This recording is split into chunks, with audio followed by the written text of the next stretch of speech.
Corey Gaynor. Corey, last year, one of the emphasis that Max said a week in, a week out, is he wanted the running game to get better. What have you noticed this spring so far in terms of how the running backs are doing, the offensive line, and the stuff you guys are working on? Right, yeah, I think as a running back room, we're getting more north and south. That's very important.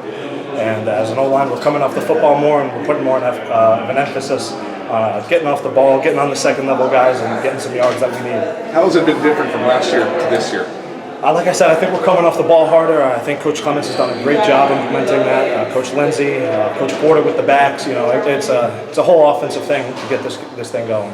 What went into your decision to come back for the extra year? Right, I love Chapel Hill a lot, so much so that I'd come back. I love the guys here, and I'm big into finishing what I started, and I felt like we had a lot of unfinished business. Did you consider? Was there like an option to enter the draft? Did you think about that? Was there a little? Was there a decision to make? Yeah, there was a decision to make, and ultimately the best decision for my football career and for the team was to come back and play another season.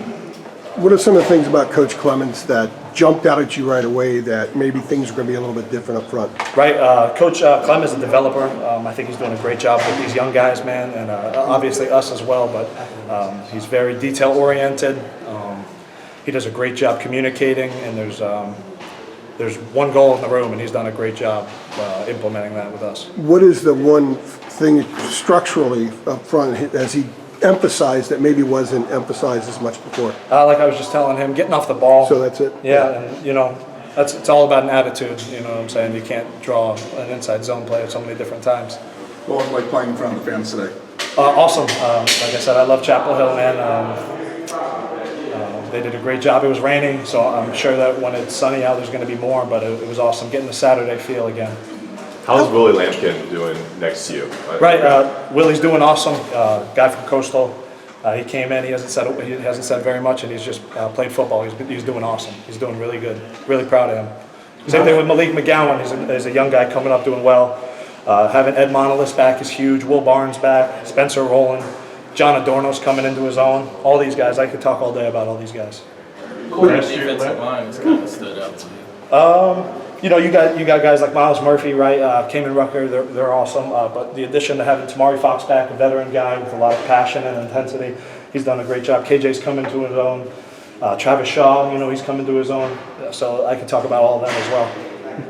Go ahead, Tim. You were the vet, but you were a new guy last year. How has your role sort of changed this year? Right. So last year around this time, I was coming fresh off of an injury, and I didn't think it was very right for me to be doing interviews. I just needed to prove myself, and be quiet and get quiet. So just prove myself, be quiet, and then show these guys what I'm all about. My role this year. Everyone knows me now, so everyone knows what to expect. I know what to expect from everybody, and it's all about elevating. This whole game is about elevating every year, because if you get stagnant, you're going to lose. Does that mean we're going to get to talk to you a little bit more this year? I hope so. That's up to Jay Sharp, but I'm glad to see you guys.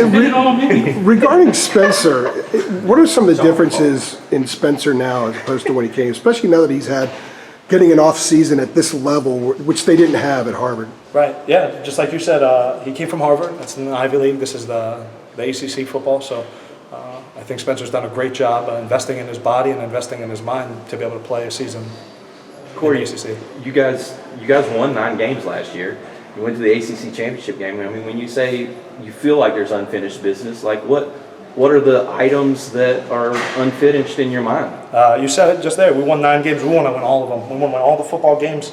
Everyone in this building works so hard, and that's the goal. We don't wake up every day at 5 in the morning. We don't bust our tails all this time to not win all the games. We want to hold the big trophy. We got the last Coastal trophy ever. That's awesome. That's a big deal for this program, but we want the big one.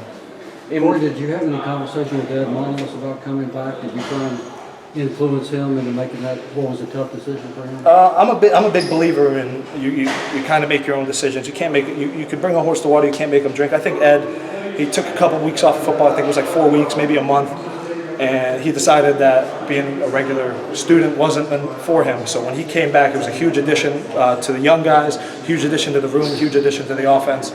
So I don't think I had very much to do with it, but I definitely tried. What have you seen so far from the defense, especially the defensive line, in terms of their improvement? Because obviously you guys are going up against them every day, and that was a big emphasis for Mac, and wanting to improve that. Right. I think they're doing a lot more to disrupt the passer. I think they're doing a lot more to disrupt the run game. They're moving a lot. They're more technically sound. They're in their gap a little tighter. Linebackers are doing a great job lining them up, you know what I'm saying, getting them in the right formations. I think that it's a process, you know. We're only 6 days into this thing. I think they're going to keep getting better. You mentioned Travis Shaw. What have you noticed different from him this spring compared to last season? Travis Shaw is really intense.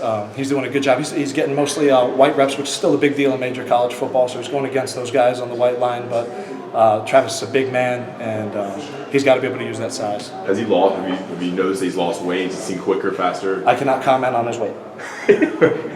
That's not me.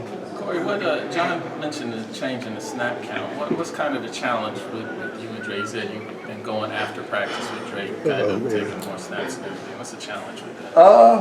I mean, with anything, it's all a learning curve. I think me and Drake just get some extra snaps because that's just who we are, and that's what we want to establish. Is we're both together in this. And the new snap count, I guess we're going to have to find out. I can't say too much just yet. You know what I'm saying? Corey, how difficult was the decision about coming back or moving on? Like, and like, how hard did you think? Obviously, think about it. It's your life, but like, how hard did you think about it? And you know, were you torn? Like, just can you maybe take us through that? Yeah, 100%. I played a lot of college football. I played a lot of games. You know, I really felt last year was my last year, but towards the end of that season, like I said, I felt like there was a lot of unfinished business. And like I said, I'm a big believer in finishing what I started. And being Drake May's center is a big deal to me as well, protecting him. He's a good friend of mine, really good friend of mine. And, you know, it wasn't difficult after you put all those things together. I'm here to play for the team. I'm here to serve. And I'm very excited to be back in Chapel Hill. Who had a better reaction to you telling them that you're coming back, Mac or Drake? Got to be Drake, but Coach Brown was pretty excited. He's awesome. Obviously, any recruit out there, Mac Brown's best head coach to play for. So I'm very excited to be back for another year. No steak dinners bought for you by Drake or something like that? No, sir. Cannot comment. What the center quarterback relationship is always a unique one. Like, and we've always heard you're a good leader, a good team leader. Is there advice you try to give Drake just in terms of navigating all this stuff that's coming his way with his stardom and everything? Like, do you talk to him about? Yeah, stuff we talk all the time. Like I said, me and Drake are really close. Anything and everything. I'm just here as a crutch for him if he ever needs me in that sense. But he's one heck of a football player, one heck of a leader, and he's got great character. So you don't need to tune up Drake May that much more. All right. We good. Am I good?